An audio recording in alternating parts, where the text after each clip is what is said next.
Hello everyone and welcome. Let's go through this paper, Topjoint Examinations. It's a very good paper, Mathematics Paper 2. We can use these questions as we prepare for KCSE 2025 exams. So we start with the first section. Question 1.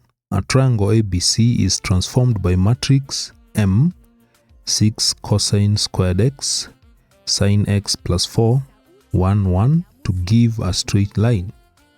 Find for x which is greater or equal to 0 degrees and less than or equal to 180 degrees. You're supposed to find the value of x. You find the value of x. Now when you look at this question, you have the matrix M, and that matrix M transforms this triangle ABC to give a straight line. So the first thing you need to do is to think about this kind of transformation. Given the matrix of transformation, and then the transformation maps the triangle into a straight line. So I would like you to look at the object, the relationship between the object, which is a triangle, and the image, which is a straight line. Then think of the matrix of transformation, and then try to think the relationship that exists between, since you have the object here and you have the image, so there is a transformation there, and then you have the matrix of transformation. There is a relationship in the sense that the matrix, when you look at the matrix of transformation and try getting its determinant, the determinant of the matrix of transformation is equivalent to the area scale factor. The determinant of the matrix of transformation is equivalent to the area scale factor. You know how you get the area scale factor? Area scale factor is given by the area of the image divided by the area of the object. So this transformation that maps this triangle into a straight line is a singular matrix, and a singular matrix is the one that gives the determinant to be 0. The only way we can describe this kind of transformation whereby the triangle is mapped onto a straight line, then it means if you try to get the area scale factor, the area scale factor here will be 0. The transformation that maps the triangle into a straight line. You can see the object and the image are not alike, and therefore this matrix of transformation, when we get its determinant, it must be a singular matrix. A singular matrix is a matrix that has no inverse, and it is a matrix that has the determinant as 0. So that is what you're supposed to understand before we go on. So that means if we get the determinant of this matrix that is given here, we should equate it to 0. So the determinant of this matrix, how do you get the determinant? You know how you get the product. So the product of this diagonal where we have 6 cosine x multiplied by 1, then subtract 1 multiplied by sine. So 1 multiplied by sine of x plus 4. So that is how you get the determinant, and that determinant should be equivalent to 0. So when you open this bracket, you get 6 cosine of x, subtract sine of x, subtract 4 is equals to 0. So this is the equation that you're supposed to solve in order to get the value of x. Now when you look at this equation, you have the cosine and you have sine. You need to make everything uniform, because the way it is, it may not be possible for you to get the value of x. And you're going to use this identity.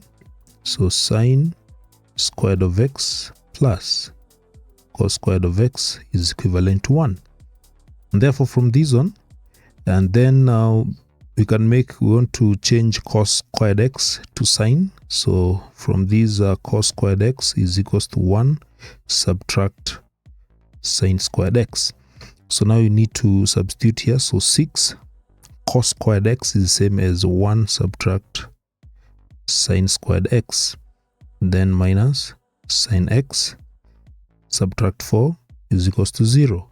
So open this bracket, you get 6 subtract 6 sine squared x subtract sine x as 4 is equals to 0.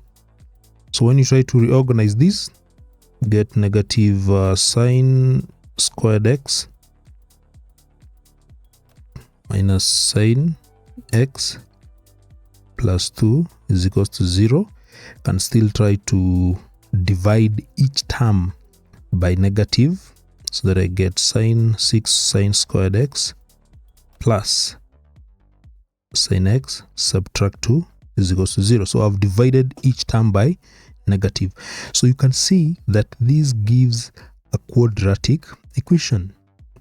If you try to substitute sine x with let's say a letter like y or m, you notice that this is a quadratic equation, and we can do that. So let us so when you let y be sine x, so anywhere we have sine x, you replace that one with y. So this will give 6 y squared, so sine squared x give y squared plus y minus 2 is equals to 0. Now you can see these are quadratic equation. I've just done some substitution there.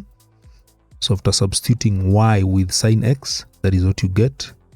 And now you can use any suitable method to solve these. So it'll be very fast to solve these. So use factorization, you can use the quadratic formula and so on. So I'll use factorization. So I'll have 6y squared minus 3y plus 4y minus 2 is equals to 0. And this will give 3y. This will give 2y subtract 1 plus 2y subtract 1 is equals to 0. So you'll get 3y plus 2y minus 1 is equals to 0. So you'll have two solutions here. The first one will be 3y plus 2 is equals to 0. And for this one, you get y to be negative 2/3, or 2y subtract 1 is equals to 0. So in this case, y will be given by a half. So you have these two values of x. No, not of x, but of y. So now after having those values, remember these. Remember what you had obtained here. Remember that y is equals to what? Y is equals to sine x. So that is what you should remember. We are not solving for y. Y is not in the question.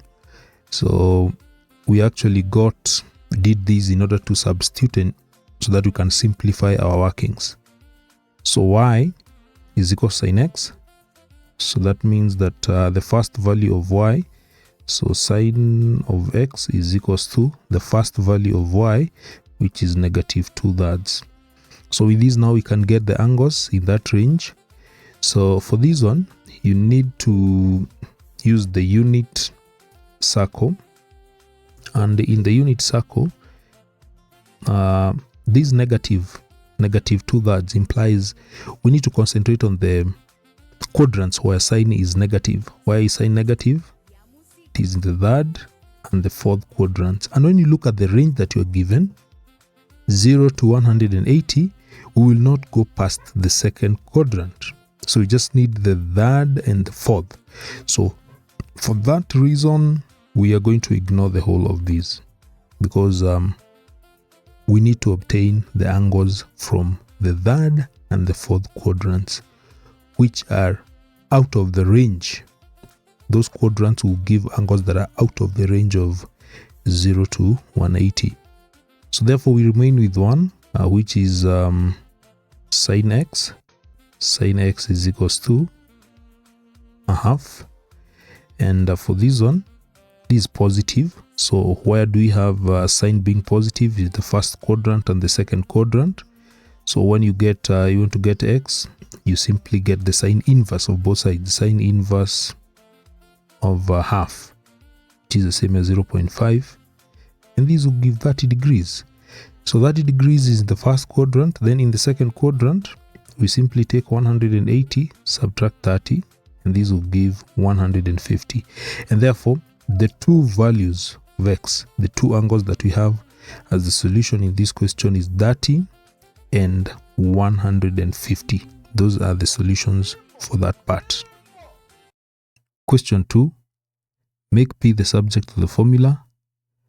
Given that 1 divided by c squared is equals to x squared minus q divided by 2p, to bracket x squared plus q divided by 2p. Now when you look at where p is, it is on the right hand side of the equation. And again, look at the right hand side of the equation, you notice that that is difference of two squares. Try to compare that one with these so that you can understand it better. So if you have a subtract b, a plus b, that one when you expand, you get a squared subtract b squared. So try to compare these terms. So a with x squared, then b with whatever we have there, q divided by 2p. So if you expand the right hand side using a difference of two squares, and looking at what we have here, given that a minus b, a plus b is equals to a squared minus b squared, and in this case you take a as x squared, so take a as x squared, and then b, take b as q divided by 2p. Then using difference of two squares, the right hand side of the equation we therefore give x raised to power 4. If you expand that, x raised to power 4 subtract q divided by 2p. If you square that, you get q squared divided by 2p squared, you get 4p squared. So that is actually what you get on the right hand side of the equation. So now having that, you can now copy the left hand side. The left hand side is a 1 divided by c squared is equals to the right hand side, x raised to power 4 subtract q squared divided by 4p squared. Remember, you're making p the subject of the formula. You're making p the subject of the formula, and therefore the best thing to do is you want to bring it to one side. So I'll bring whatever we have here. So I'll bring the whole of that. Use a different pen here. So I'll bring this one to this side, that, and then I take this one to the other side. And this is what I'm going to have. I'll have q squared divided by 4p squared is equals to x raised to power 4 subtract 1 divided by c squared, like that.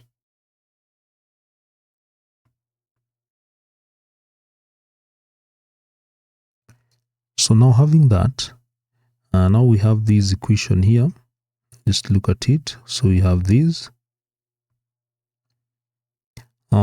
Look at the right hand side. So for the right hand side of the equation, I can try to write that one as a singular fraction.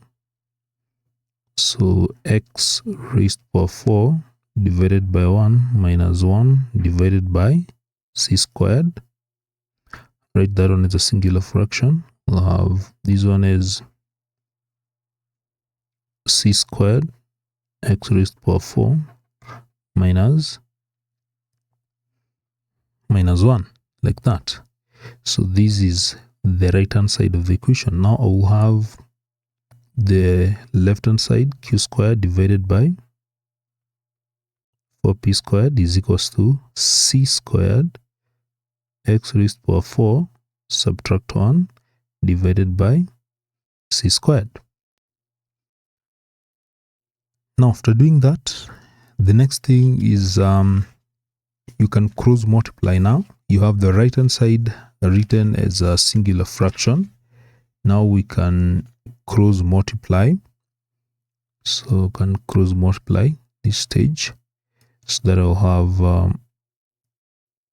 4p squared multiplied by c squared x raised to the power 4 subtract 1 is equals to q squared c squared, like that. Q squared c squared. It be very keen. Then now from there, remember we want to make p the subject. We can divide both sides by c squared x raised to the power 4 minus 1. So that I will have on the left hand side I will have 4. We'll have 4p squared is equals to, if you divide both sides, so you're dividing both sides by these, both sides by that, so we'll have q squared c squared divided by c squared x raised to the power 4 subtract 1. I still have not yet obtained p, so I want to eliminate 4, so can multiply both sides by 1 over 4.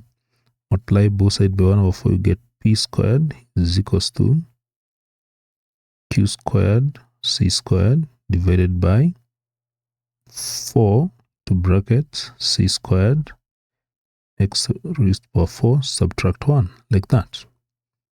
Now we are almost finalizing.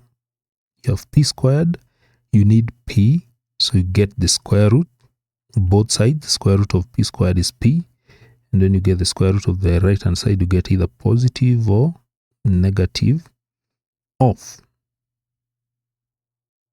q squared c squared divided by 4 c squared x raised to the power 4 subtract 1, like that. And now you've made p the subject of the formula. Question 3.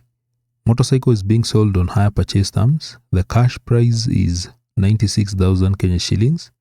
The hire purchase price is 40% more than the cash price. Mr. Apundo paid a deposit and 8 equal monthly installments to clear the bill. Determine the value of the deposit if the rate of 4.875% interest per month was compounded monthly. So that is the question. So you're supposed to determine the value of the deposit. Now you go to the first statement. In the first statement, we have the cash price given as 96,000. So the cash price is 96,000 Kenya shillings. Then the hire purchase is 40% more. So we need to start by calculating that. So the hire purchase is 40% more. So that means it will be 140% of the cash price. So when you work out that, this will give 134,400, 40% more. So Mr. Apundo paid deposit and 8 equal monthly installments to clear the bill. So now, because you're given the rate here and you're given that this one was compounded, so this is compound interest, the rate of 4.875, and it was compounded monthly. So we are going to use the compound interest formula in order to solve this question. Now this is the compound interest formula that you're going to use that will help us to find the deposit. Amount is given by principal, then 1 plus the rate, and then the period. So in this formula, what will be the amount, what will be the principal, and what will be n? So the amount that is to be paid in this case that is what you're going to start with. We have the full amount on hire purchase, the full amount. We're now calculating the amount that will be paid using this interest for the 8 months after paying the deposit. So the whole amount will be, we take the hire purchase, amount, which was 134,400, and then we subtract the deposit. We can let the deposit, because that is what you're looking for, let the deposit be represented by X shillings. So that is the amount that will be paid for the 8 months. That is the hire purchase amount in full, and then you subtract, because you paid the deposit, so the remaining amount is the one that is to be paid at this rate, compound interest. Then what will be the principal? The principal, we are going to get the principal, the initial amount, by taking the cash price, which is 96,000, and then again we subtract the deposit. So that will give the principal, or the initial amount that this person needs to pay. So the cash price, and then you subtract the deposit. Then from there we have the period. The period you're given, this one was compounded monthly, and this amount that is remaining will be paid in 8 months. So n will be 8. 8 will be the months. What else do we have? We have the rate. The rate is given as 4.875%. Now, after identifying this is the most important thing. Now we can feed that in the formula and calculate X, which is the deposit. So A is equals to 134,400 is equals to principal. Principal is 96,000, subtract X, and then 1 plus the rate, which is 4.875 over 100, and then everything raised to power n, which is n is 8. So now when you solve this equation, you'll be able to get X, and X now will represent the amount of, so there's something here I've omitted here. So for the amount, we're not subtracted. So look at the amount here. For the amount, we have 134. Amount was 134,400. Subtract X. That was the amount from this point. So now we can solve for X. So we have 134,400 subtract X is equals to 96,000 subtract X, and then you can work out everything that is inside the bracket there using a calculator. 1 plus 4.875 divided by 100, everything raised to power 8. And to simplify that, the whole of that, even when you raise it to power 8, it will give 1.463. Rounded off correct to, let me see whether I need to round it off correct to 4 significant figures.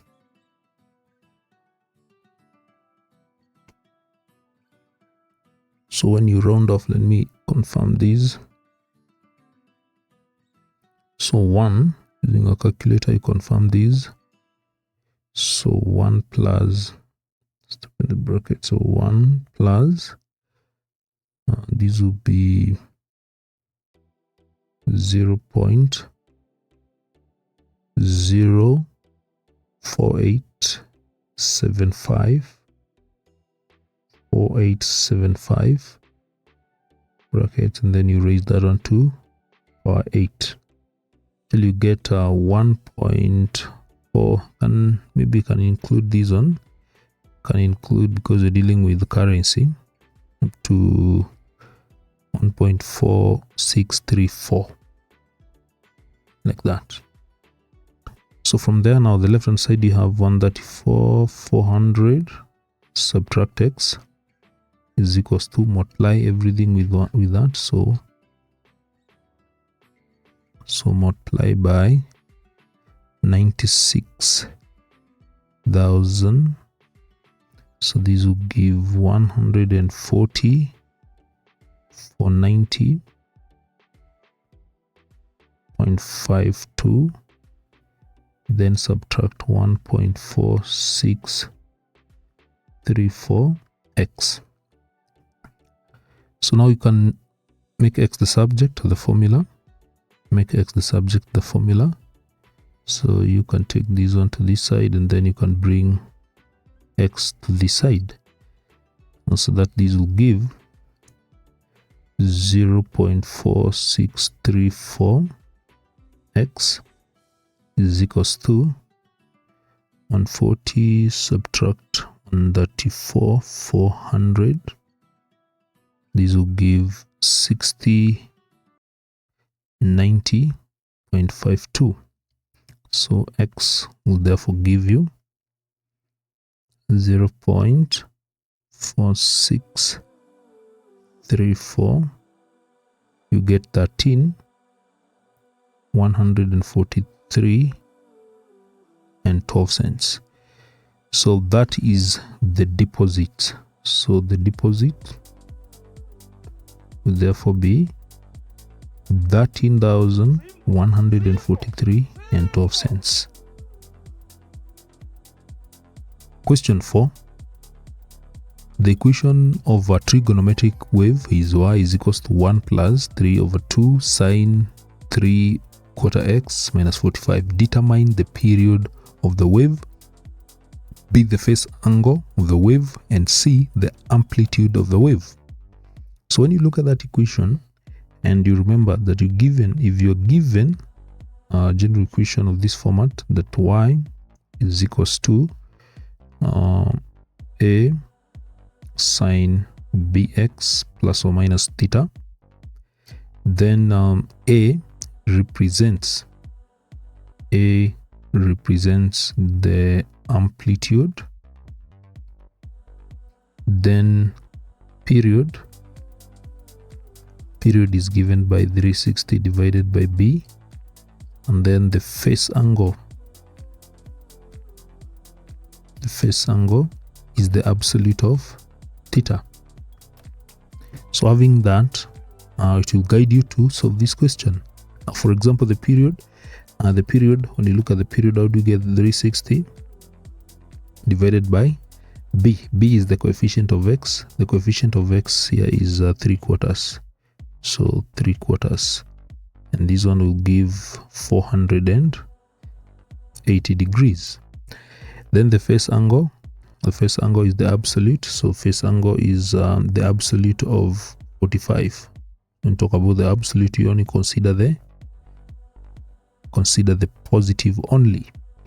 Then the amplitude, we have the coefficient of sine there, that value that is there. So that will be 3/2, and this one you can rate it as 1.5. Question 5. The numbers 2p plus 6, 10p plus 6, and 22p plus 6 are 3 consecutive terms of a geometric progression, GP. Find the value of the first term and the common ratio. So if you're given that these numbers here are 3 consecutive terms of a GP, that means there exists a common ratio among these 3. So the ratio, this is how we obtain the ratio of these 3 consecutive terms. The ratio is given by, the common ratio is given by, we have 10p plus 6 divided by 2p plus 6, and that one should be equal to 22p plus 6, then divided by 10p plus 6. That is how we get the common ratio. We simply take like this one, 10p plus 6, we divide by 2p plus 6, then the other one we take 22p plus 6 divide by 10p plus 6. That is how we get the common ratio. So this ratio must be the same because this one is a GP. From here, in order to get p, we just need to cross multiply. So let us cross multiply here. So I'm going to apply this one. So we have 2p plus 6 multiplied by 22p plus 6 is equivalent to 10p plus 6 multiplied by 10p plus 6. So there's a product. So should be aware on how to expand these. Should know how to expand these. So this one you're going very fast. So when you expand the left hand side, 2p plus 6 multiplied by 22p plus 6, when you expand that, you will get that one to be 44p squared plus 144p plus 36. Then when you expand the right hand side, you can see this is 10p plus 6 squared. When you expand that, you will get 100p squared plus 120p plus 36. That is what you get. So from here, you can now collect the like terms together. I will simply take everything that is on the left hand side, I take it to the right hand side, and this is what I'm going to have. So now on the right hand side, we will have 100p squared, and then subtract 44p squared plus 120p minus 144p plus 36 minus 36. Then the left hand side, you remain with 0. So from here you can see this will give 56p squared, and then subtract 24p is equals to 0. That is what you get. So from here you can divide. So you can take negative 24p to the right hand side. So you have 56p squared is equals to 24p. So if you divide this side by p and this by p, you will get 56p is equals to 24, and therefore p is equals to 24 divided by 56, which is the same as 3 divided by 7. So p is 3 divided by 7. So after getting p, so here we have p. Now we get the first term. Now the first term is here. This is the first term. So the first term is 2p plus 6. So since we have the value of p as 3/7, we just need to work it out like that. So work out this one using a calculator, and this will give 6.857. Then the common ratio. The next one is the common ratio. Now the common ratio, we get it by taking either of these, 10p, and take 10p plus 6 divided by 2p plus 6. You just need to substitute. So 10p is 3/7 plus 6, then 2 3/7 plus 6. So this is what is going to give the common ratio. And when you work out that using a calculator, you get the common ratio as 1.5. So that is how you're supposed to solve that part. Question 6, you're supposed to expand this part A. Expand this expression. So when you look at this expression, the easiest way to expand this is by use of difference of two squares. How do you know that this is a difference of two squares? Let me simplify it so that you can see. When you let the whole of these, so when you let let's say this is root of a plus b b represented by x, and the other one, which is root of a minus b, to be represented by y. When you look at these will be x raised to the power 4, and this one will be y raised to the power 4. So when you expand these, what do you get?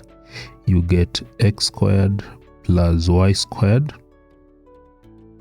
then x squared minus y squared. So you notice that this is actually the difference of two squares I'm talking about. So this is difference of two squares. So once you've identified that, now let us expand. We need now to expand these. So let me begin from this end here. So this is what you're going to have. So now remember, we've taken root a plus b, that is x.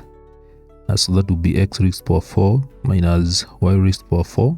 So when you expand that, you get x squared plus y squared multiplied by x squared minus y squared. So x squared will be, this will be root a plus b squared, okay, then plus y squared. Y squared is root a minus b squared, like that. And then you multiply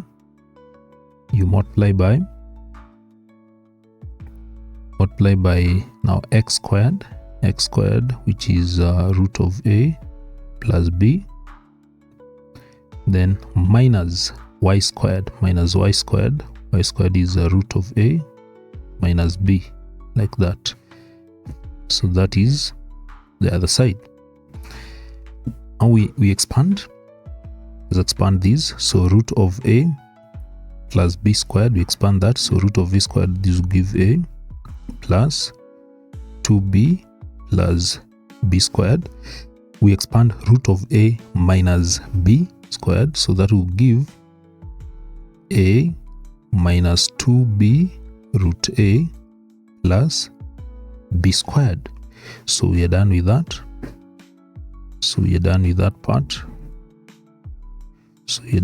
part. Now we can go to the other side. So root of a plus b squared, again, this will give a plus 2b root a plus b squared, and then minus, you need to be very keen here by putting the bracket. So root of a minus b squared, you expand that, that will give a minus 2b root a plus b squared, like that. So we are through with that. Then from here we can actually collect the like terms here. So we have a plus a, that will give 2a, and then we have let me see, 2b, there's something here. So there's a, this one I got a plus 2b root a. There's something that missed here. If you can notice this, there's something that missed in this expression. Is good that when you go back you notice that. When you go back you'll notice this. So when you expand root a plus b squared, you get a plus, this will give 2b root of a. So there's a plus 2b root of a plus b squared. I think that one is okay now. So you have a plus a that will give 2a. Then for this one, you notice this one and this one will get subtracted. You get 0 for that. And then you remain with b squared. You remain there with b squared plus b squared. So there is b squared plus b squared, that will give 2b squared, like that. So that is all for this part. You need to be very keen with that. Now let me go to the other part. So for this one, I need to open this. So this will be a plus 2b root a plus b squared minus a plus 2b root a, then minus b squared. So for this one, you notice a and a will disappear, and then now we have b squared and b squared. So here we remain with only 2b root a. z2b root a plus 2b root a. 2b root a plus 2b root a. That will give 4b root a. So that is what you remain with. So now we have simplified the whole of that, and we've ended with this. We've ended with this. So let me show you that one properly so that you can see it. So we've ended with whatever is here. So we've ended with this. So that is what we've ended with. So now after doing that we have, so now we have 2a plus 2b squared multiplied by 4b root a. So this one, when you multiply, you'll get 8b or 8ab. This will be 8ab root a plus 8b cubed.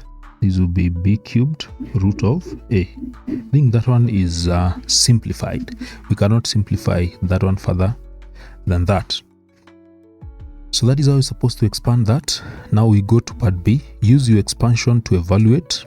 Use that expansion to evaluate. So let me write this.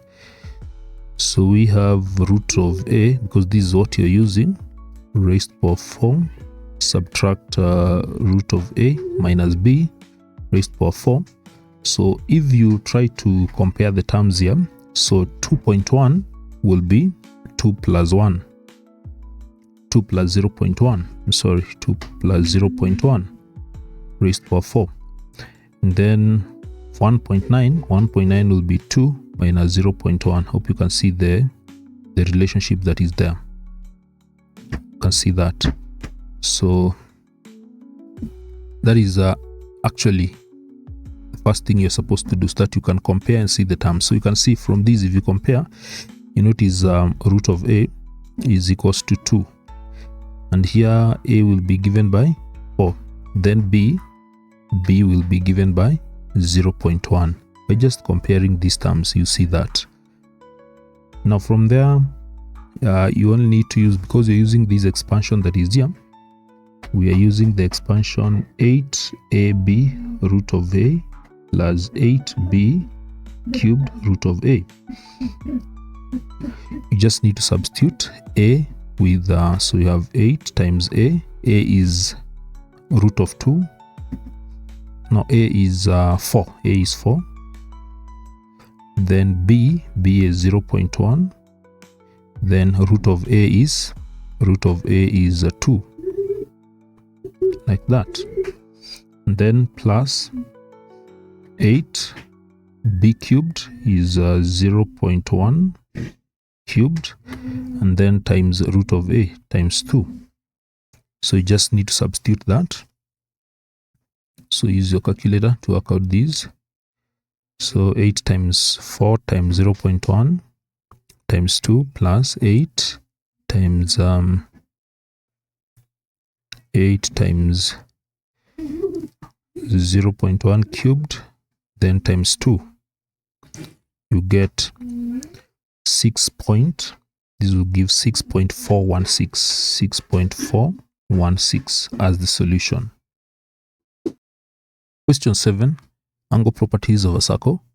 In the figure below, AB is the diameter of the circle. Chord PQ intersects AB at N. A tangent to the circle at B meets PQ produced at R. So you can see the figure there. Given that PN is equals to 10.25, QR 3, NB is 4, and BR is equal to 7.5, calculate the length of AN. Calculate the length of AN. So when you look at AN, you can see we have two intersecting chords. You have two intersecting chords there.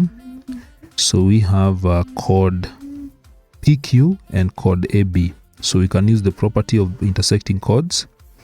So AN multiplied by NB is equals to PN multiplied by NQ. But now when you look at whatever we have here, we don't have NQ, so we can start by getting NQ. We don't have NQ, so we cannot proceed unless we get that. So what do we use to get NQ? We're going to use another property here of the tangent and the secant. The tangent BR and the secant PR. So there's another property. So this will be, the property is BR is a property relating to the tangent and the secant. So BR squared is equals to PR multiplied by QR. So BR is 7.5 squared, then PR will be 10.25 plus NQ plus 3 like that. That is PR, and then multiply by QR, which is 3. So 7.5 squared, what do you get for that? 7.5 squared, get 56.25. 56.25 is equals to, this will give 13.25 plus NQ, everything multiplied by 3. You get 56.25 is equals to 13.25 multiplied by 3. That will give 39.75 plus 3NQ. So 3NQ, you're making NQ the subject, will be given by 56.25 minus 39.75. So 3NQ would be given by, so 56.25 subtract 39.75, that will give 16.5, and therefore NQ will be 16.5 divided by 3, which will give 5.5. So NQ is 5.5, like that. Now, having that, we can now use the property of the intersecting chords. So you can use the property of the intersecting chords now to get that required length AN. So AN multiplied by NB. NB is 4. So that will be 4 multiplied by AN is equals to PN. PN is 10.25 multiplied by NQ, which is 5.5. So AN therefore will be 10.25 multiplied by 5.5, everything divided by 4. And this will give AN as, so divide this, so 10.25 multiplied by 5.5, everything divided by 4, 14. This will give 14.09 centimeters. So that is how it's supposed to get that. Question 8. 9 students scored some marks in a random assessment test whose deviations from the mean were 5, -2, 2, 1, Z, -3, -2, -4, and 0. Given that the mean of the scores is 13, find Z and the quartile deviation. So in this question, you're required to get the value of z, and you're given the deviations from the mean. What is going to help you is by understanding that the sum of the deviations from the mean should be equivalent to 0. So that means if I add all these deviations from the mean, 5 plus -2 plus 2 plus 1 plus z plus -3 plus -2 plus -4 plus 0, I should get 0. The sum of the deviation from the mean should be equivalent to 0. So therefore z will be given by, when you work out these, 5 plus 2 plus, so these will be, when you add these using a calculator, you'll get that z will be 3. You get the value of z as 3. So now after getting the value of z, we can proceed and now get the quartile deviation. How do you get quartile deviation?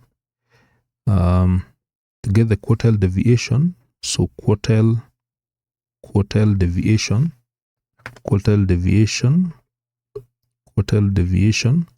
also referred to as the semi-interquartile range, is given by an average of the difference of the quartiles, the upper quartile and the lower quartile. So that means we need to get the upper and the lower quartile. So to get the quartiles, we need the actual marks. And what you're given here are the deviations. These are the deviations from the mean. So how do we use the deviations from the mean to get the actual marks? And there's something that you're going to use here that will help us to do that. So we have the mean. The mean is given. So remember, to get the deviation is obtained. So the deviation is obtained by getting the mark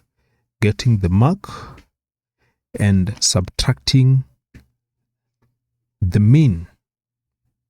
Take the marks, then subtract the mean. This is what is going to give us the deviation. So you can see, to get now the marks, I will simply get the deviation, and I add the mean. The deviation, then I add the mean. So I'll prepare a table for these.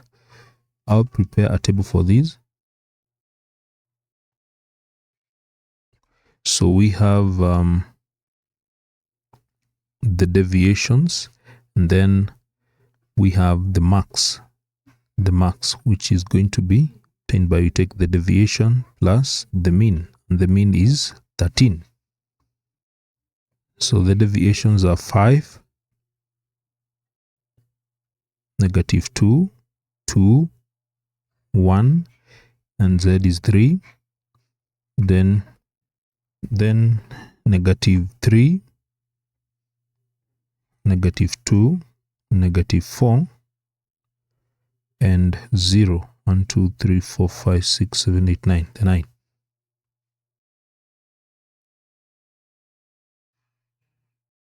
So now we now need to get the marks. So you take the deviation plus the mean.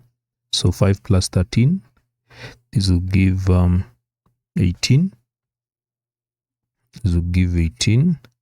And then this one, -2 plus 13, you get 11. And then this is 15. This is 14. This one will be 16. And then this one will be 10. This one will be 11. This one will be 9, and this one will be 0. So we are adding, we're taking the deviations and we add the mean, which is 13. The mean is 13. So now those are the marks. Now we need to get the quartiles, the upper quartile and the lower quartile. So we use the marks. So what we need to do is simply arranging these marks, starting from the smallest to the largest, from the smallest to the largest. So there's a correction here. So this one here, 0 plus 13. This one should be 13. Sorry for that. So you're taking the deviations and you add them in. So arranging these from the smallest to the largest. So the smallest is, you can do either way, either in ascending or descending. Either would work.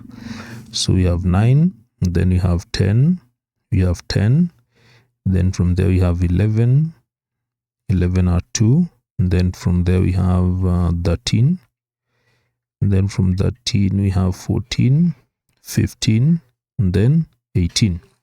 After doing that, you divide this set of data into two halves. So I can identify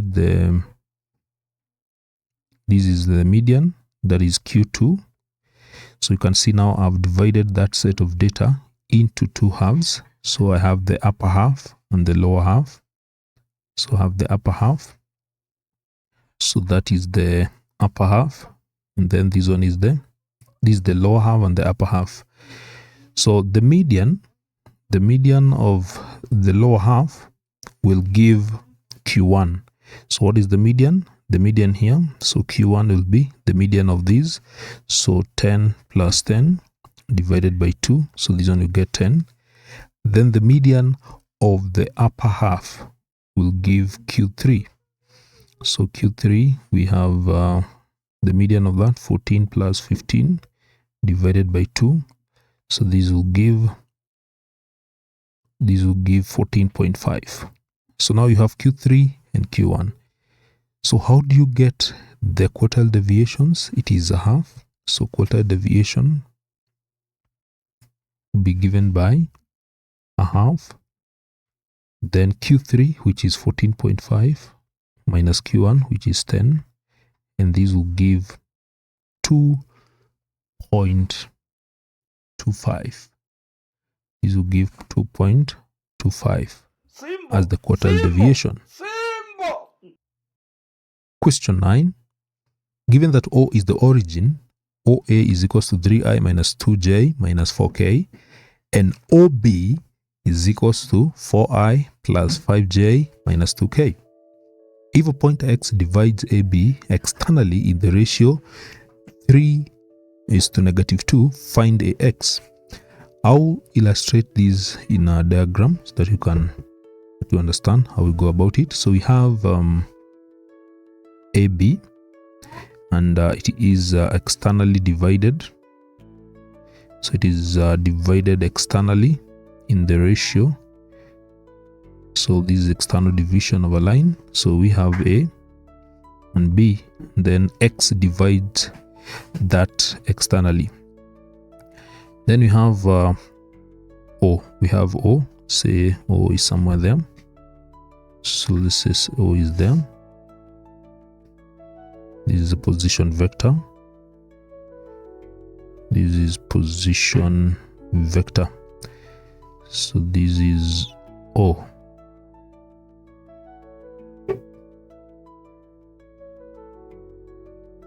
So that is O.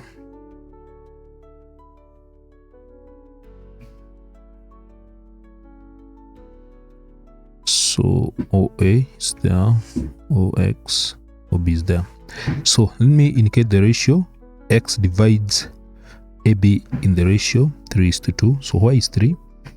These are we illustrate this. So from that point to that point there, that is 3. That is 3. Sorry. So that is 3. And then negative 3 will be that will be negative 2, mean negative 2, not negative 3. So that is external division. So 3, you can see 3 runs from A to X, then negative 2 from X to B. So now to get AX, we need to move from A to O, and then from O to X. So AO, we can write that one in terms of column vectors I, J, and K. So OA OA will be 3, taking the coefficients of I, J, and K. So 3, -2, that is the coefficient of J. The coefficient of K is -4. Then we have, so this is 3, -2, -2, -4, like that. And then for B, we have 4, 5, -2. So 4, 5, -2. Get this on the right place. 4, 5, -2. That is B. So now we're going to use this. This is what is going to help us. And when you look at AO, we have AO. What we don't have is a vector OX. So we need to get OX. And for OX, we shall use the ratio theorem. We use the ratio theorem to get OX, whereby I'll take these 3 will be M, and then -2 will be N, So using the ratio theorem, we have M, so OX will be given by M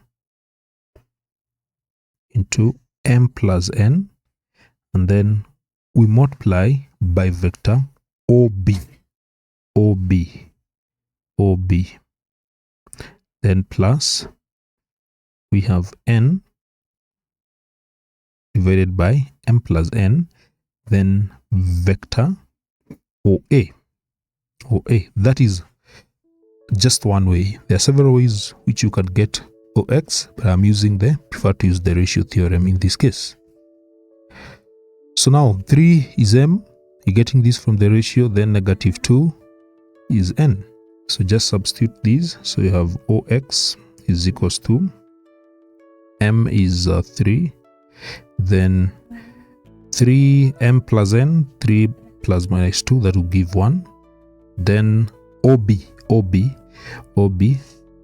is 4, 5, -2. We're getting this one from the column vector of B. And then N is -2. -2 divided by M plus N, that is 1. Then multiply by vector OA. OA is 3, -2, -4. So work out these. So these will be 12, 15, -6, plus these will be -6, -6, -4, -8. Is it -8 or positive? There is positive here. Sorry. So these will be, when you multiply every element here by -2, you get -6. These will be +4, and this one will be 8, like that. And these will give 6. These will give 19, and then these will give 2. So that is OX. So if you write this one in terms of I, J, and K, this will be 6I plus 19J plus 2K.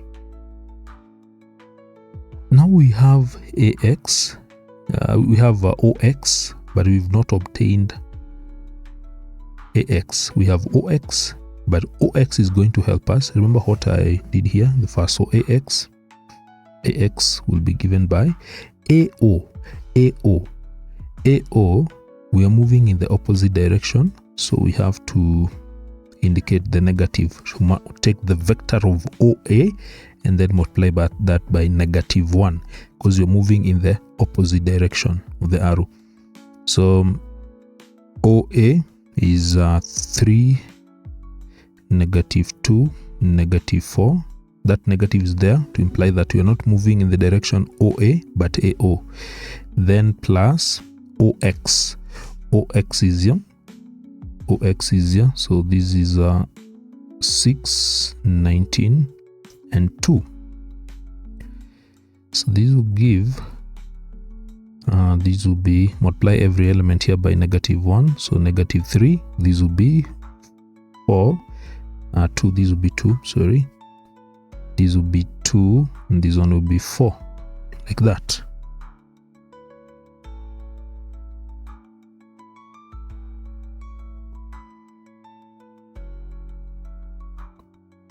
Then plus 6, 19, 2. So when you add these, you'll get 3, 21, and 6. So that is the column vector of AX. Now writing it in terms of I, J, and K, AX will be 3I plus 21J plus 6K. Question 10. So for x in the equation below, root of x plus 7 is equals to 7. So how do we go about these? The first thing to do, you can take root x to the right hand side, or simply subtract root of x from both sides. So this one, take it there. So that now you have, on the left hand side, you shall have x plus 7. So root of that, and then the right hand side, after taking root x, you get negative root x. Second step, get rid of that root sign. You want to remove that root sign. How do you do that? By simply squaring. When you square both sides, that is how you're supposed to square. When you square the left hand side, the root sign will disappear. You remain with x plus 7 is equals to, when you square these, remember that this is the same as 7 root x multiplied by 7 minus root x. Same thing. You need to expand these. Expand these one very fast. You need to know how to expand 7 subtract root x, like that. So this will give 49 minus 7 root x minus 7 root x plus root x squared is x. So this will give 49 subtract 14 root x plus x. So after doing that, so the next thing is the left hand side, you have x plus 7 is equals to 49 subtract 14 root x plus x.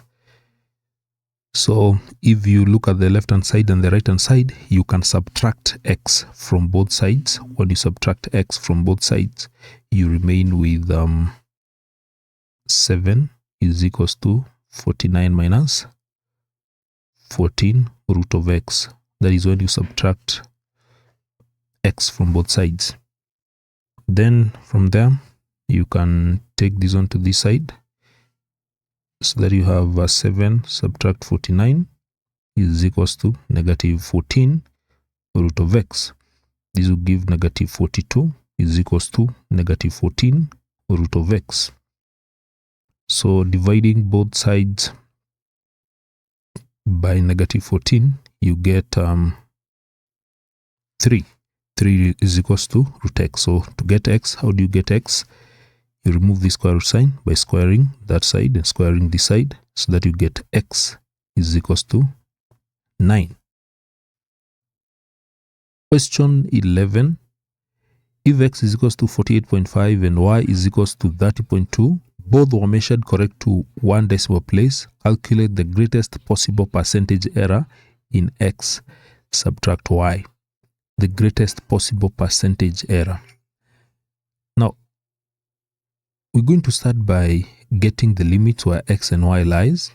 You can see the smallest unit of measurement is in both is 0.1. So the absolute error in both will be the smallest unit of measurement 0.1 divided by 2, which will give 0.05. So if it is x will be between we have 48.5 plus or minus 0.05. So this is what you're going to use to get the maximum and the minimum of x and y.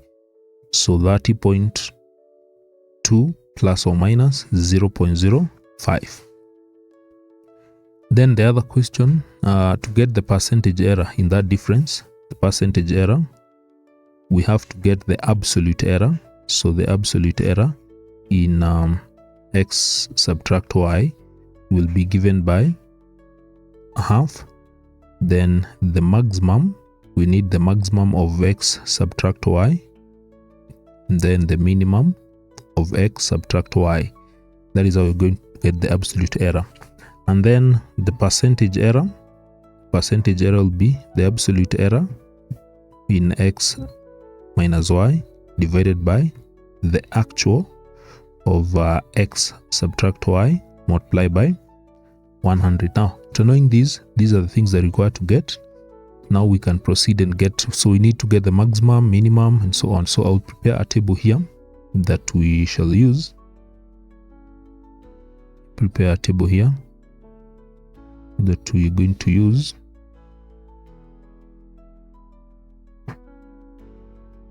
So we have the actual.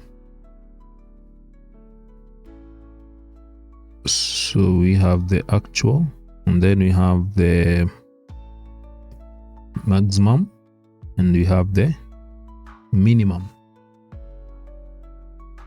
So the first one is x, so I have to add something else here, another row, need another row here.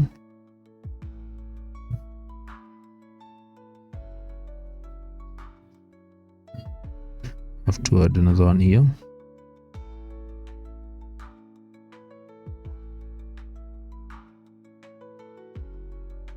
Still okay. So the actual, maximum, and minimum. So we have x, we have x, we have y, and then we have x subtract y.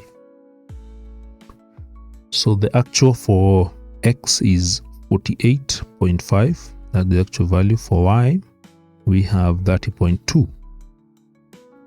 Then the maximum of x, 48.5 plus 0.05, that will give 48.55.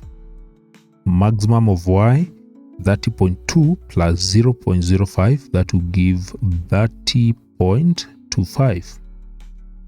The minimum of x, 48.5 subtract 0.05, that will be 48.45. And then the minimum of y, we subtract 30.2 subtract 0.05, that will be 30.15. Now the other one, the actual difference, 48.5 subtract 30.2, that will give 18.3. Now this is a place where I need you to be very keen. The maximum of, so the maximum of x minus y will be given by the maximum of x, subtract the minimum of y.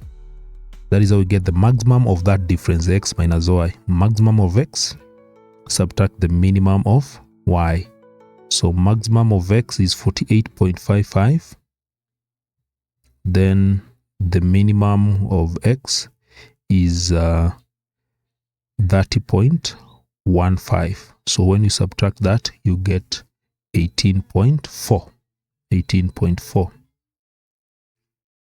Then the minimum of x subtract y, that one we get it by, if you want to get the minimum value, so we shall get the minimum of x subtract the maximum of y in order to get the minimum value of x subtract y. So the minimum of x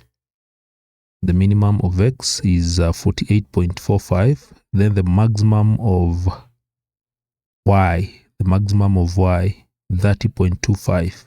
So when you subtract that, you get 18.2. Need to be very keen there. Now using those values, now we can get the absolute error. So we can get the absolute error. So absolute error will be half.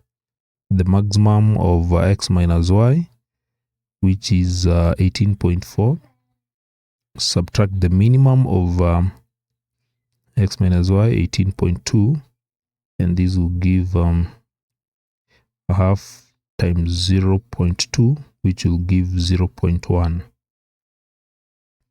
That is the absolute error.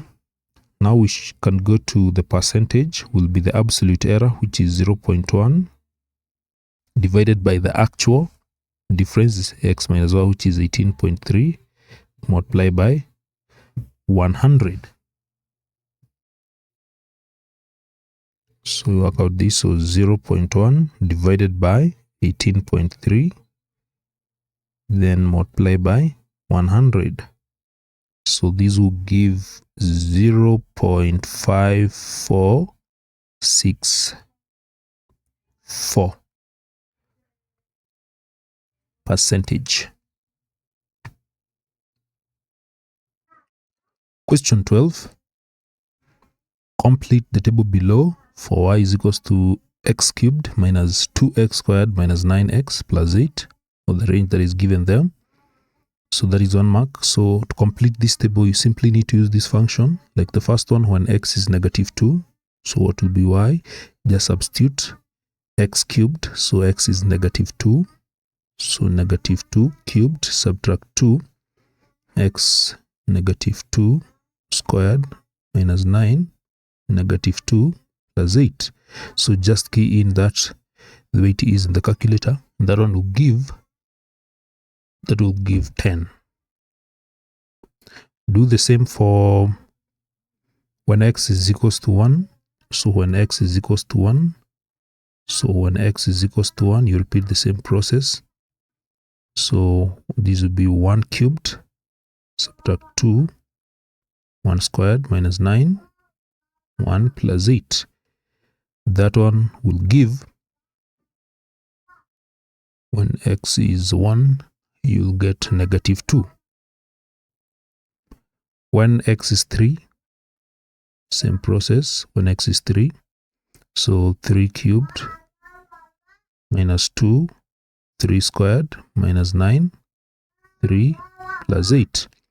So that one gives, when x is 3, that will give -10. We give -10. When x is 4, so this will be 4 cubed, subtract 2, 4 squared minus 9, 4 plus 8. So when x is 4, you get 4. So this one gives 4 from the calculator. So that is how you're supposed to work out that part. You get 1 mark for that. Then part B, on the grid provided, draw the graph of y is equals to x cubed minus 2x squared minus 9, x plus 8 for that range. So the grid is already there. So just need to plot. The axes are drawn. So the first one, x is -3, -10. So -3, -10, and plot that. -3, -10 is here. -3, -10. Then the next one is -2, 10. -2, 10. -2, 10. There it is. And then the other one is -1, 14. -1, 14. -1, 14 would be there. And then the next one is 0.8. 0.8. So this is of 6, 7, 8. Like that. We proceed. -1, -2.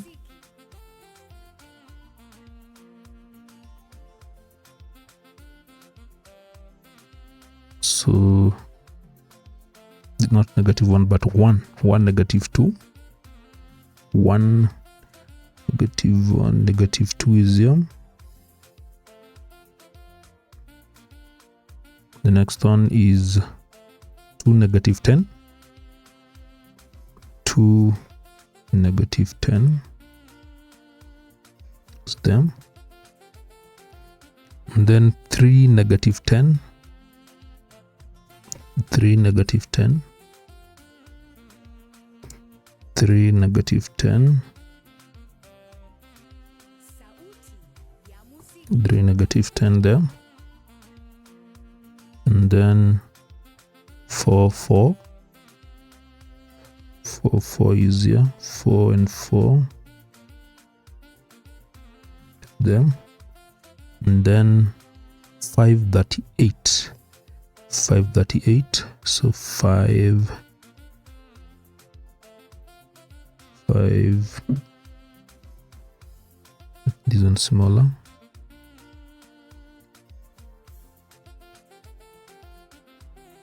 538, so 38 is here, so those are the points. So now we can plot them.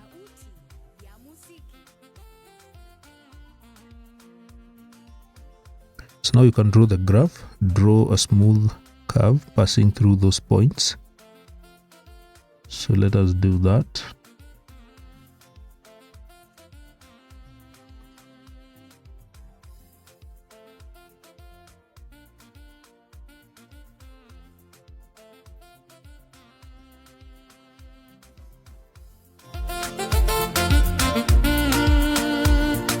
So there is the graph, drawn the graph.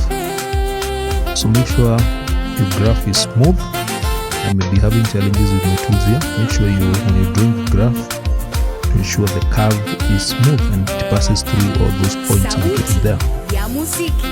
Now after doing that, you can go to the next part. So you draw the graph. So the next question. Find the average rate of change at x is equals to -2, part C. The average rate of change at x is equals to -2. So to get the average rate of change at that point, x is equals to -2, that point is given by -2, 10. And see that point? -2, 10. So you can draw a tangent through that point. You draw a tangent through that point and then you calculate the gradient of that tangent. That is what is going to give the gradient or the average rate of change at x is equals to -2. So can do that. So ensure you draw a tangent via that point.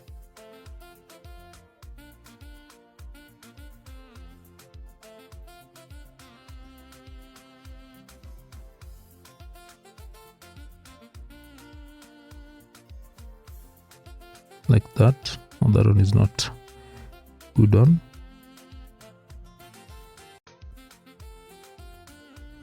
That is the better one. So that is better one. So that is the tangent passing through. It passes through this point, -2, 10, and then you calculate the gradient of that tangent. So the 2 points on that tangent are as follows. So the first one is -2, 10, and the other one, you can take any other, -1, like you can see one here, -120, -120, easier, this point there. So -120, that one, and then you can use these two to get the gradient. So gradient, which now is the average rate of change. So gradient will be given by change in y divided by the change in x, which will give 10 divided by 1. You get that one will be 10. So the average rate of change at x is equals to -2 is 10.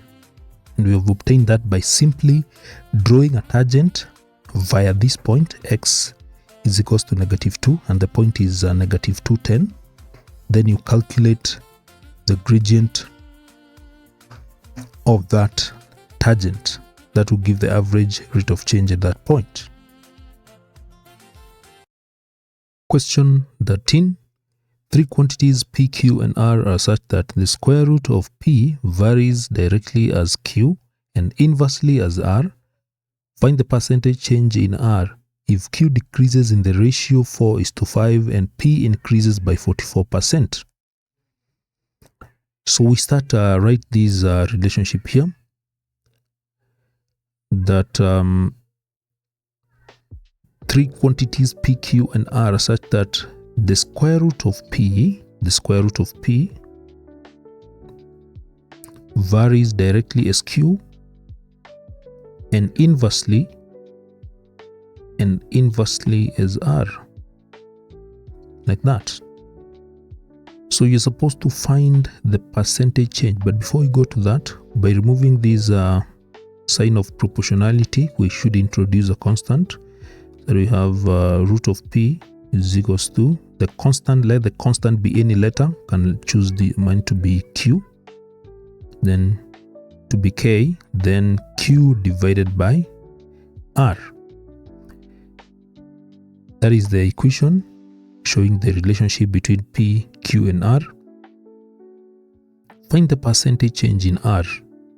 Since we are finding the percentage change in R, it is advisable to make R the subject. So make R the subject, and we'll do that by multiplying both sides of the equation by R. We'll get R root P is equals to K Q. Then I divide both sides by root of P, so R will be K Q divided by root of P. So I've made R the subject. So there are two things here. Q decreases by, so let me draw a line here. So Q decreases by this ratio 4:5. So what will be the new value? So the new value of Q will be 4/5 Q, which is the same as 0.8 Q. And then P increases, so new P increases by 44%, so it will be 144 over 100. And then remember, we are getting the square root of P, so it's supposed to be like that, so that this becomes 1.44 P, which simplifies to the square root of this 1.44 is 1.2 root P. That is the new P. So definitely there will be new R. We'll denote new R by R prime. Now new R, I'm going to use the constant K multiplied by the new Q, which is 0.8 Q, divided by the new P, which is 1.2 root of P. That is the new R. Then we have the original R. Original R is the one that you have here. So R is equals to K Q, everything divided by the root of P.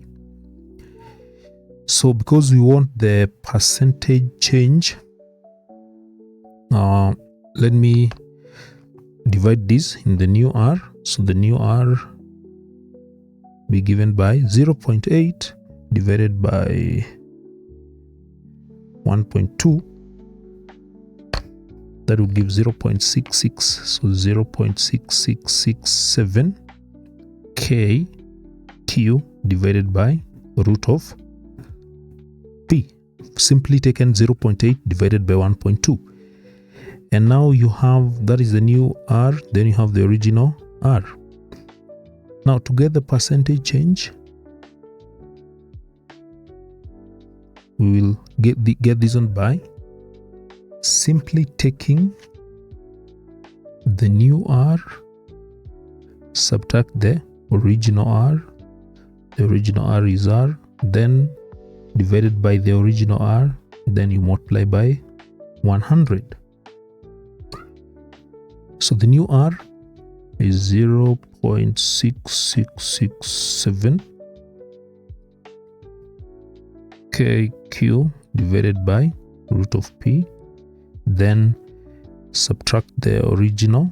The original is kq divided by root of p. That is the change. That now represents the change. Then you divide by the original.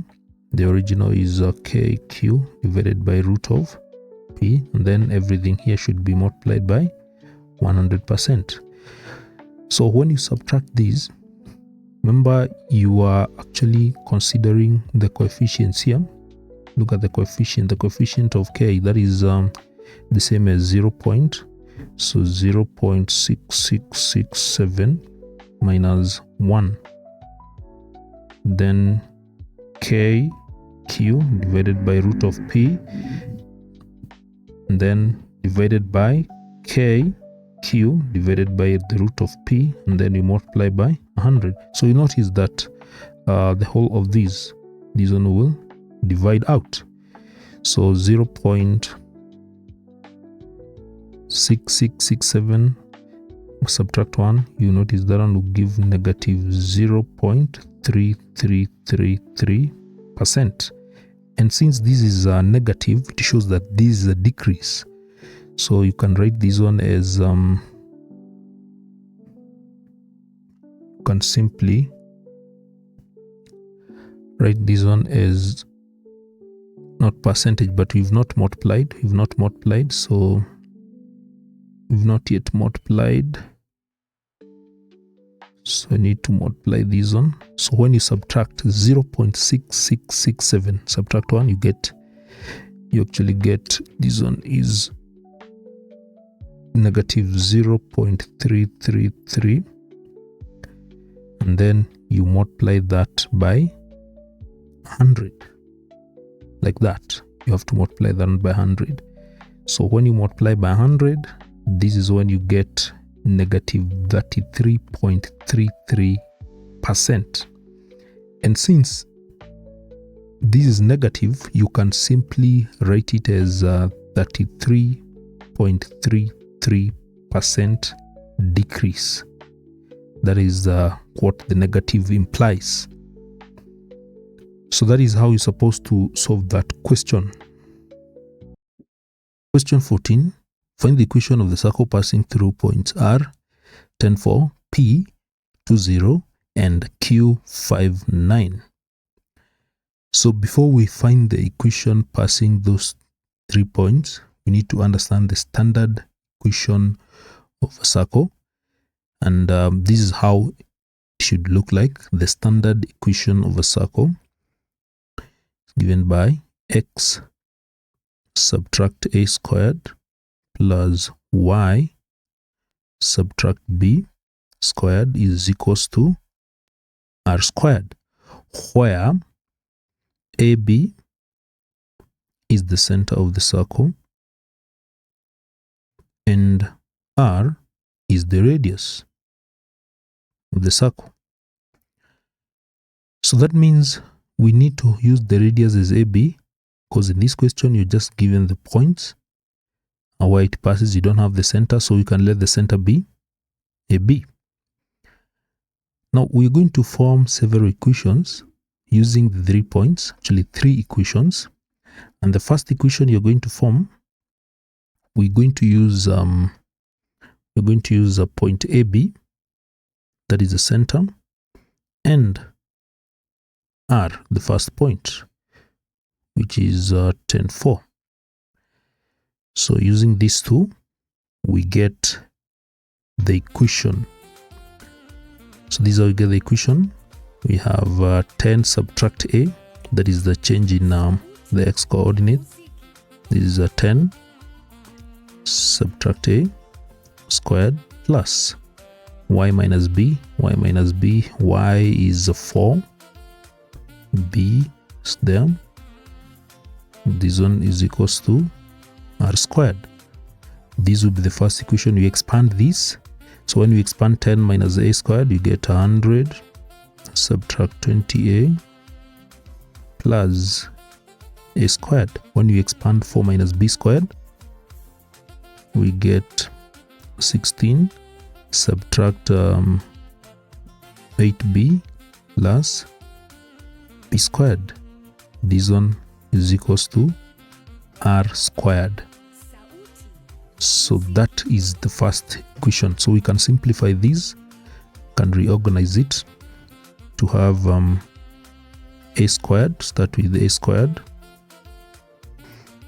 plus b squared, and then 100 plus 16 is 116, subtract 20a, subtract 8 b plus, I think we see whether I've included in everything. So a squared plus b squared plus 116 minus 20a minus 8b is equals to r squared. That is the first equation. That is the first equation. That is the first equation.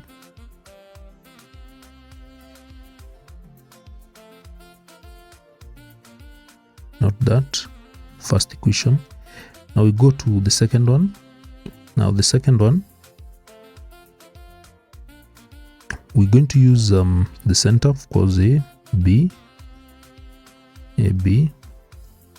and the other point p. So using ab and p, which is 2, 0. So using those 2 points, you get the equation.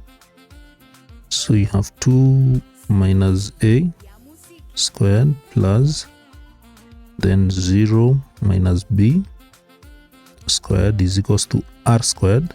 So expand 2 minus a squared, you get 4 minus 4a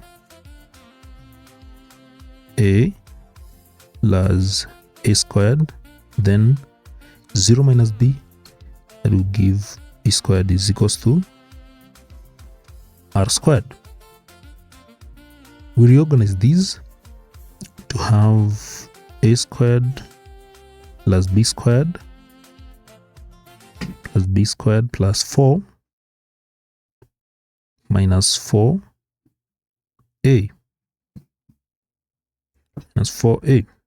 is equals to r squared.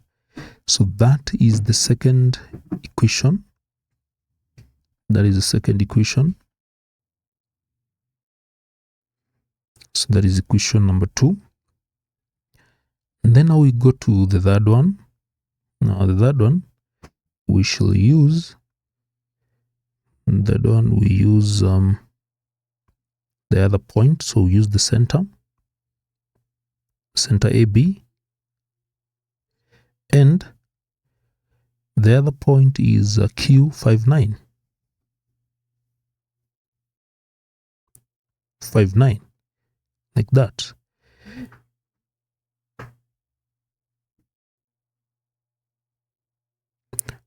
So from there, we get the equation. So this is 5 minus a. You can square this is 5 minus a plus then 9 minus b squared is equals to r squared. So for that equation, when you expand this is what you get. 5 minus a squared, this will give 25. Expand that, 25 minus 10a plus a squared, that is what you get. Then when you expand 9 minus b squared, you get 81 minus 18b plus b squared. And this one should be equal to r squared. We reorganize these. When you reorganize this one, we have a squared plus b squared and then minus 10a minus 10a minus 18b, then plus 106, 81 plus 25, like that, is equals to r squared. So now this is that equation.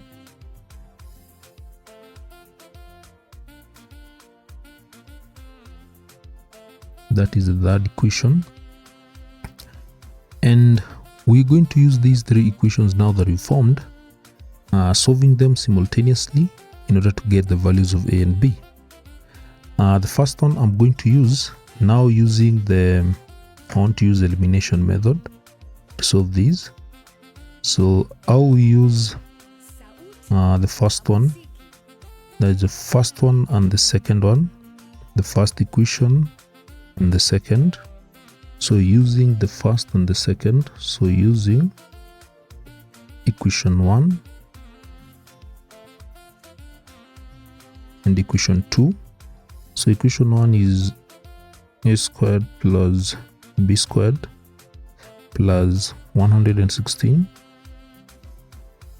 This is the one that we have here, minus 20 a minus 8b is equals to r squared. Then equation 2 is a squared plus b squared plus 4 minus 4a, that is equals to r squared. So to eliminate these two, I'll simply need to subtract. When you subtract, you remain with this will be 112 minus 20 plus 4, this will give minus 16. And this one is minus 8b is equals to r squared minus r squared is 0. Then you can take a and b to one side, so that you have 16a plus 8b is equals to 112.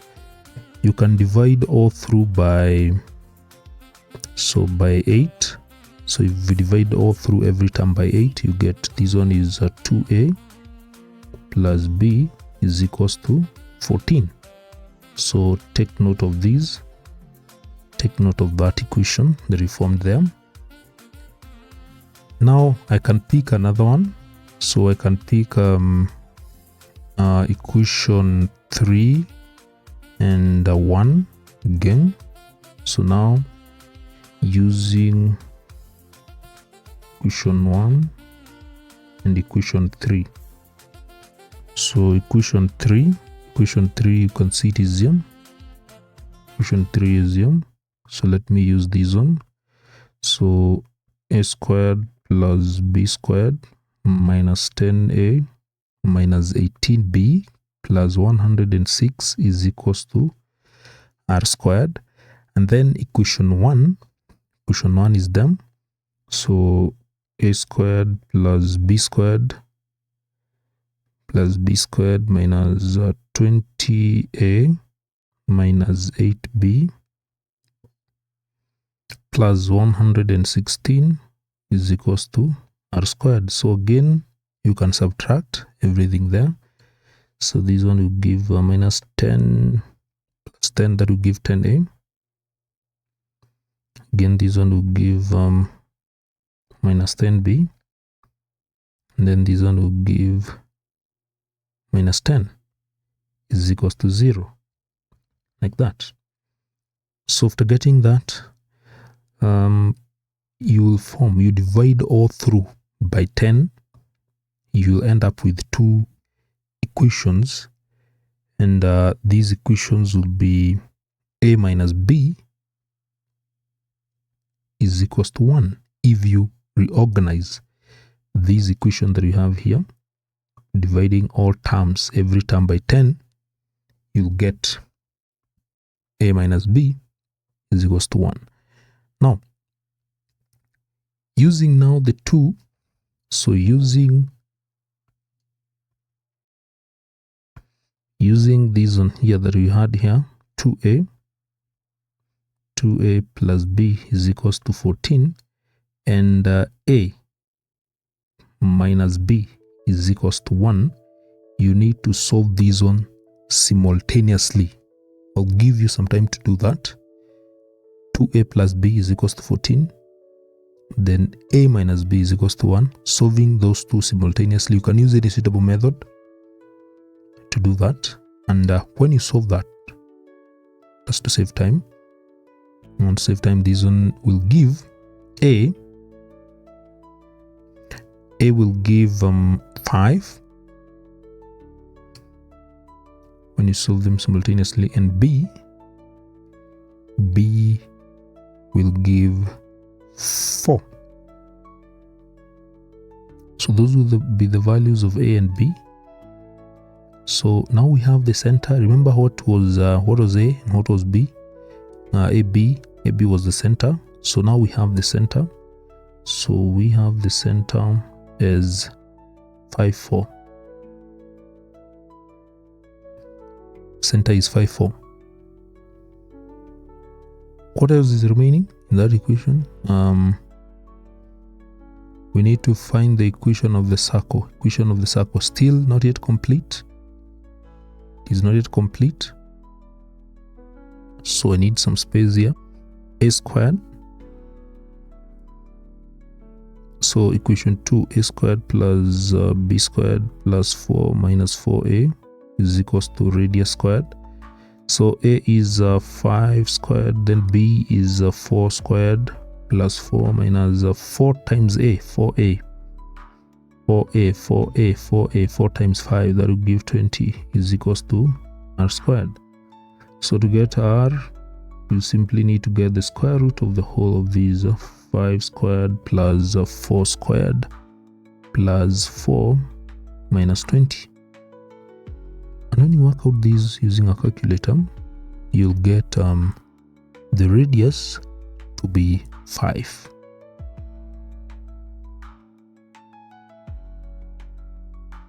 So you have the center and you have the radius. Now let us get the equation. The equation having the center is 5, 4, and you have x and y. So the equation therefore will be x subtract 5 squared plus y subtract 4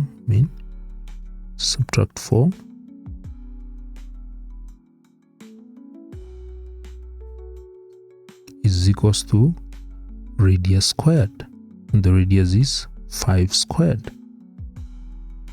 So expand this, so we have x squared minus 10x plus 25 plus y minus 4. When you square that, you expand that, you get y squared minus 8y plus 16 is equals to 25. So if you reorganize these, you'll get x squared plus y squared minus 10x minus 8y,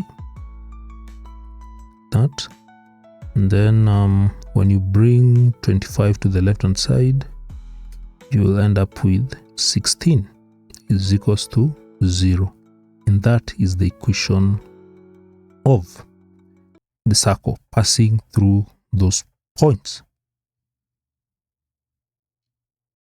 So question 15. An object of area 12 centimeter squared is mapped onto an image of area 144 centimeter squared by a transformation matrix M. Given there, find the value of Z. So in this question, we shall use the concept that is the relationship between the determinant of a matrix and the area scale factor. So we have the determinant of the matrix of transformation is equivalent to the area scale factor. So the area scale factor is given by the area of the image divided by the area of the object. So we start by getting the area scale factor. The area of the object the image, which is 144, divided by the area of the object. That is the area scale factor. That is where we should begin. So this will give 12. The next step is to get the determinant. So the determinant of this matrix of transformation is given by, we have z multiplied by z minus 10, then subtract 11 multiplied by negative 3. So this will give z squared minus 10z, then plus 33, like that. So this is the determinant. So from there, the determinant is equivalent to, so you equate these. So you equate the determinant, which is z squared minus 10z plus 33. Equate that onto the area scale factor, which is 12. So reorganize this one. It's a quadratic equation. So you have z squared minus 10z.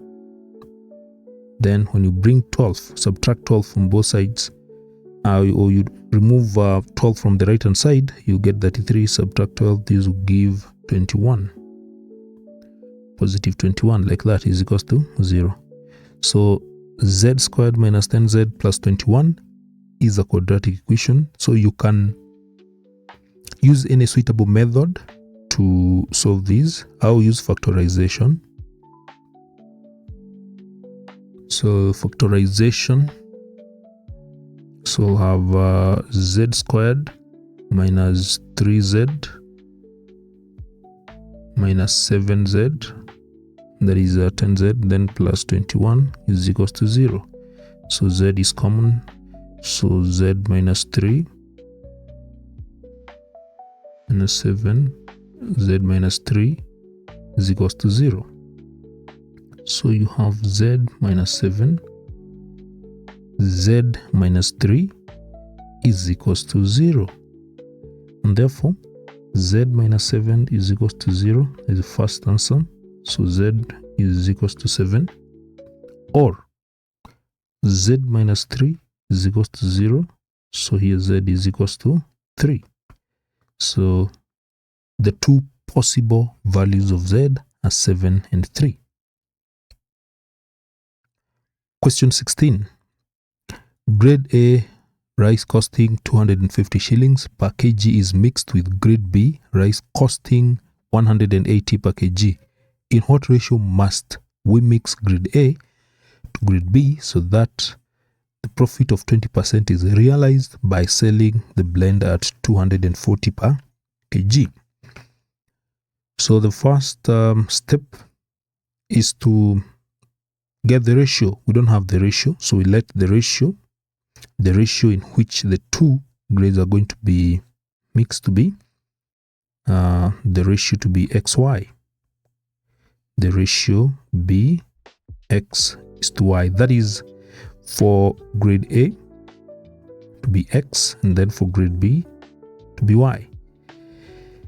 So now with that ratio representing both grades, we now get the cost price.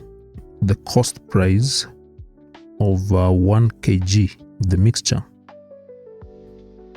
The cost price of 1 kg of the mixture is given by, you're given that the cost per kg for grade A is 250, and then for B is 180.